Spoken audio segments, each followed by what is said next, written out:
morning and welcome to the African Utility Week studio. My name is Amy Ryan, Deputy Editor of Metering and Smart Energy International, and today I have with me Kathy Nelson, who is the Principal Telecommunications Engineer at Great River Energy.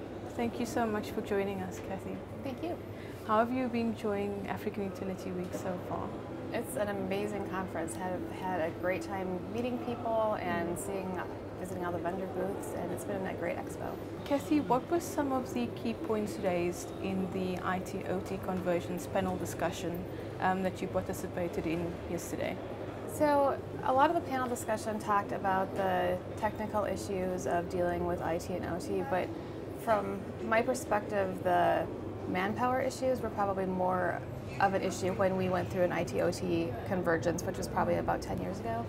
And so in my experience, it's the people that you need to really be concerned about when you're looking at IT-OT convergence, and making sure that people in the IT department really understand what the requirements are from the OT side, and the people from the OT side of the business can really understand what IT brings to the table, and you really need to get the two groups working together more so than the technology. It's really very much a people challenge, much more so than a technology challenge, in my opinion. And then how can utilities leverage their communications infrastructure to make the most of the assets? Well, in the past we've had to have communication systems that are dependent upon the application. So you'd have a different communication system, a different communication network for every different application. And one of the advantages that an IP transition brings is the ability to run multiple applications on one network.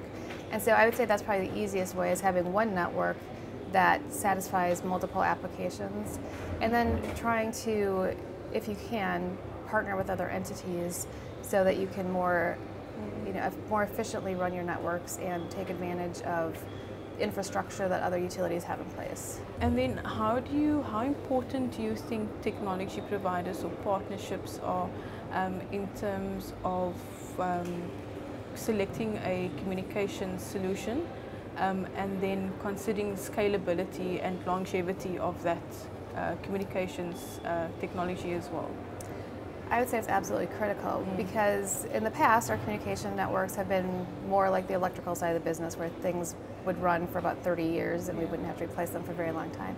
And things are different now. So you might only get 10 years out of a communication network, and so making sure that you have a vendor partner who's going to be around for a long time, making sure that they are keeping your networks supported, making sure that you get firmware upgrades, and keeping your network so that it can run as reliably as possible is extremely important. So having that continuous conversation with your vendor partners is much more critical than it used to be in the past.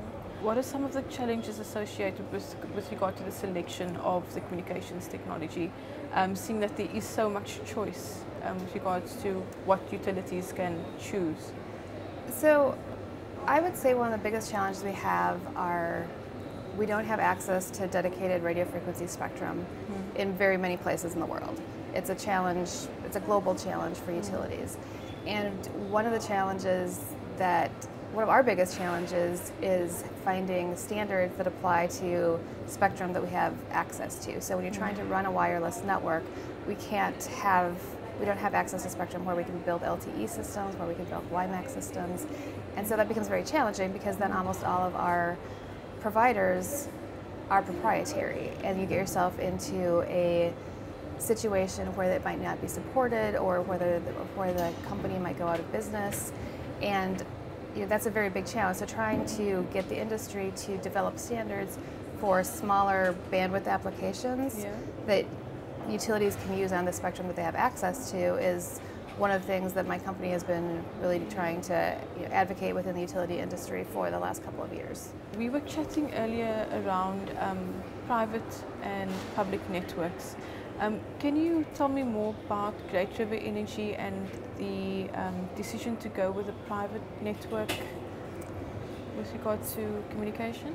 So We obviously need to have very highly reliable networks for our critical communication. So our SCADA communications, things where you're doing switching, where you need to have an immediate response, those really need to be on private networks because you don't have the reliability, you don't necessarily have the availability. You can get bumped off by kids texting on their cell phones. You have no priority in a commercial network and a public network.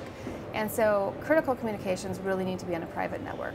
There are applications that can run on commercial public networks. Things that are not time critical, capacitor bank controls, you don't necessarily need to have an immediate response. You can control them, and then if it doesn't respond for 30 seconds, it's not a big deal. But when you're switching a line in and out, and you have a technician that's working on the line, you need to know immediately if that line is hot or if it's dead. So there's different applications for public networks and there's different applications for private networks. And then the other issue is that public networks, there's never been a situation where a public network has withstood a major disaster. All of the commercial networks have gone down, at least for some period of time. And as a electric utility, everyone's working to get their power back up as fast as possible. And if you can't communicate to your devices or you can't communicate to your people because it's on a public network that is down, you can't restore the power grid. So the reliability is definitely a key factor in private versus public networks. Okay. And then finally, what are your top 3 predictions for the industrial communications sector over the next, say, 1 to 2 years? So with smart grid or future grid modernization, whatever you want to call it, most of that development is going on the distribution grid, which previously has not had a lot of communications.